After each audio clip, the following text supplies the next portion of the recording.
Chapter 25, in which a slight glimpse is had of San Francisco. It was 7 in the morning when Mr. Fogg, Aouda, and Passepartout set foot upon the American continent, if this name can be given to the floating quay upon which they disembarked. These quays, rising and falling with the tide, thus facilitate the loading and unloading of vessels. Alongside them were clippers of all sizes, steamers of all nationalities, and the steamboats, with several decks rising one above the other, which ply on the Sacramento and its tributaries. There were also heaped up the products of a commerce which extends to Mexico, Chile, Peru, Brazil, Europe, Asia, and all the Pacific islands. Passepartout, in his joy on reaching at last the American continent, thought he would manifest it by executing a perilous vault in fine style, but, tumbling upon some worm-eaten planks, he fell through them. Put out of countenance by the manner in which he thus set foot upon the New World, he uttered a loud cry, which so frightened the innumerable cormorants and pelicans that are always perched upon these immovable quays, that they flew noisily away. Mr. Fogg, on reaching shore, proceeded to find out at what hour the first train left for New York, and learned that this was at 6 o'clock p.m. He had therefore an entire day to spend in the Californian capital. Taking a carriage at a charge of $3, he and Aouda entered it, while Passepartout mounted the box beside the driver, and they set out for the International Hotel. From his exalted position Passepartout observed with much curiosity the wide streets, the low, evenly ranged houses, the Anglo-Saxon Gothic churches, the great docks, the palatial wooden and brick warehouses, the numerous conveyances, omnibuses, horse-cars, and upon the sidewalks not only Americans and Europeans, but Chinese and Indians. Passepartout was surprised at all he saw.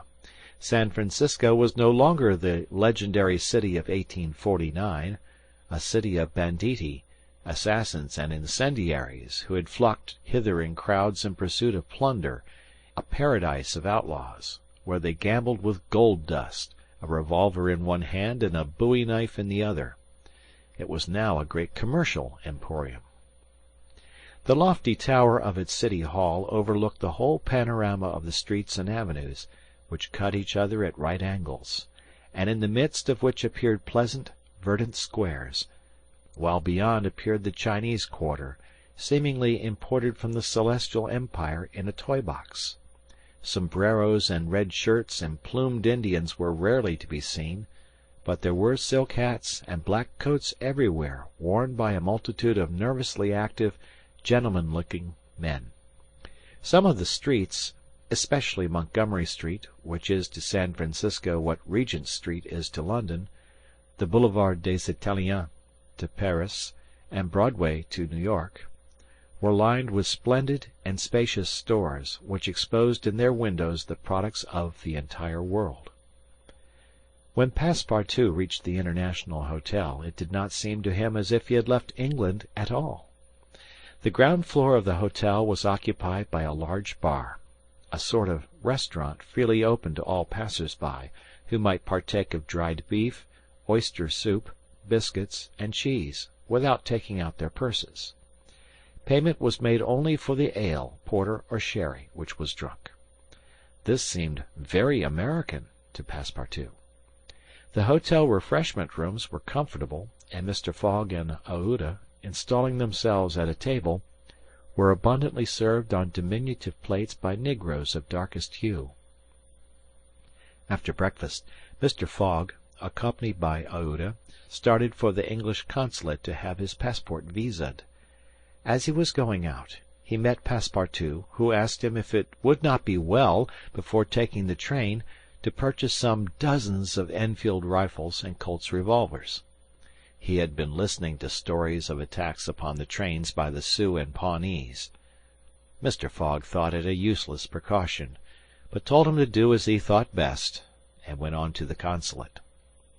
He had not proceeded 200 steps, however, when, by the greatest chance in the world, he met Fix.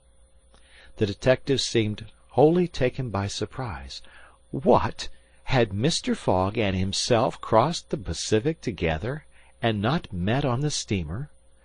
At least Fix felt honored to behold once more the gentleman to whom he owed so much, and, as his business recalled him to Europe, he should be delighted to continue the journey in such pleasant company. Mr. Fogg replied that the honor would be his, and the detective, who was determined not to lose sight of him, begged permission to accompany them in their walk about San Francisco, a request which Mr. Fogg readily granted. They soon found themselves in Montgomery Street, where a great crowd was collected. The sidewalks, street, horse-car rails, the shop doors, the windows of the houses, and even the roofs were full of people. Men were going about carrying large posters, and flags and streamers were floating in the wind, while loud cries were heard on every hand. "Hurrah for Camerfield! Hurrah for Mandeboy!" It was a political meeting. At least so Fix conjectured, who said to Mr. Fogg, "Perhaps we had better not mingle with the crowd. There may be danger in it." "Yes," returned Mr. Fogg, "and blows, even if they are political, are still blows."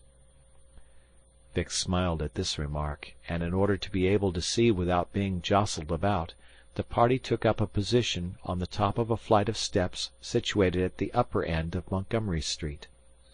Opposite them, on the other side of the street, between a coal wharf and a petroleum warehouse, a large platform had been erected in the open air, towards which the current of the crowd seemed to be directed.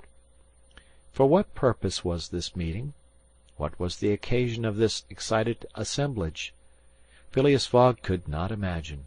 Was it to nominate some high official, a governor or member of Congress?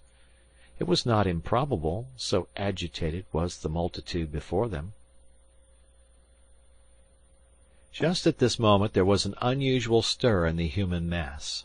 All the hands were raised in the air. Some, tightly closed, seemed to disappear suddenly in the midst of the cries, an energetic way, no doubt, of casting a vote.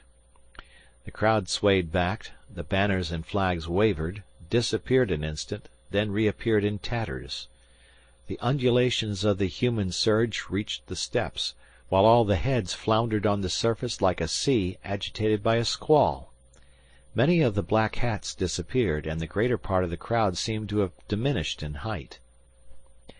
"It is evidently a meeting," said Fix, "and its object must be an exciting one. I should not wonder if it were about the Alabama, despite the fact that that question is settled." "Perhaps," replied Mr. Fogg simply. "At least there are two champions in presence of each other, the Honourable Mr. Camerfield and the Honourable Mr. Mandeboy." Aouda, leaning upon Mr. Fogg's arm, observed the tumultuous scene with surprise, while Fix asked a man near him what the cause of it all was. Before the man could reply, a fresh agitation arose. Hurrahs and excited shouts were heard. The staffs of the banners began to be used as offensive weapons, and fists flew about in every direction. Thumps were exchanged from the tops of the carriages and omnibuses which had been blocked up in the crowd. Boots and shoes went whirling through the air, and Mr. Fogg thought he even heard the crack of revolvers mingling in the din. The rout approached the stairway, and flowed over the lower step. One of the parties had evidently been repulsed, but the mere lookers-on could not tell whether Mandeboy or Camerfield had gained the upper hand. "It would be prudent for us to retire," said Fix, who was anxious that Mr. Fogg should not receive any injury, at least until they got back to London. "If there is any question about England in all this, and we were recognized, I fear it would go hard with us." "An English subject," began Mr. Fogg. He did not finish his sentence, for a terrific hubbub now arose on the terrace behind the flight of steps where they stood, and there were frantic shouts of "Hurrah for Mandeboy! Hip, hip, hurrah!" It was a band of voters coming to the rescue of their allies, and taking the Camerfield forces in flank. Mr. Fogg, Aouda, and Fix found themselves between two fires. It was too late to escape. The torrent of men, armed with loaded canes and sticks, was irresistible. Phileas Fogg and Fix were roughly hustled in their attempts to protect their fair companion. The former, as cool as ever, tried to defend herself with the weapons which nature has placed at the end of every Englishman's arm, but in vain. A big brawny fellow, with a red beard, flushed face, and broad shoulders, who seemed to be the chief of the band, raised his clenched fist to strike Mr. Fogg, whom he would have given a crushing blow, had not Fix rushed in and received it in his stead. An enormous bruise immediately made its appearance under the detective's silk hat, which was completely smashed in. "Yankee!" exclaimed Mr. Fogg, darting a contemptuous look at the ruffian. "Englishman," returned the other. "We will meet again." "When you please." "What is your name?" "Phileas Fogg.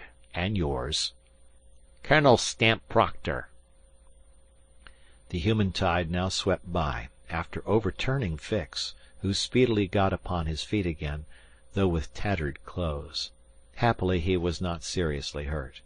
His travelling overcoat was divided into two unequal parts, and his trousers resembled those of certain Indians, which fit less compactly than they are easy to put on. Aouda had escaped unharmed, and Fix alone bore marks of the fray in his black and blue bruise. "Thanks," said Mr. Fogg to the detective, as soon as they were out of the crowd. "No thanks are necessary," replied Fix. "But let us go." "Where?" "To a tailor's." Such a visit was, indeed, opportune. The clothing of both Mr. Fogg and Fix was in rags, as if they had themselves been actively engaged in the contest between Camerfield and Mandevoy. An hour after, they were once more suitably attired, and with Aouda returned to the International Hotel. Passepartout was waiting for his master, armed with half a dozen six-barreled revolvers. When he perceived Fix, he knit his brows, but Aouda having, in a few words, told him of their adventure, his countenance resumed its placid expression. Fix evidently was no longer an enemy, but an ally, and he was faithfully keeping his word. Dinner over, the coach which was to convey the passengers and their luggage to the station drew up to the door. As he was getting in, Mr. Fogg said to Fix, "You have not seen this Colonel Proctor again?" "No." "I will come back to America to find him," said Phileas Fogg calmly. "It would not be right for an Englishman to permit himself to be treated in that way, without retaliating." The detective smiled, but did not reply.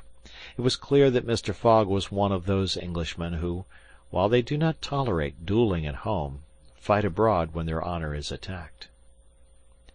At 6:15, the travelers reached the station, and found the train ready to depart. As he was about to enter it, Mr. Fogg called a porter, and said to him, "My friend, was there not some trouble today in San Francisco?" "It was a political meeting, sir," replied the porter. "But I thought there was a great deal of disturbance in the streets." "It was only a meeting assembled for an election." "The election of a general-in-chief, no doubt?" asked Mr. Fogg. "No, sir, of a justice of the peace." Phileas Fogg got into the train, which started off at full speed.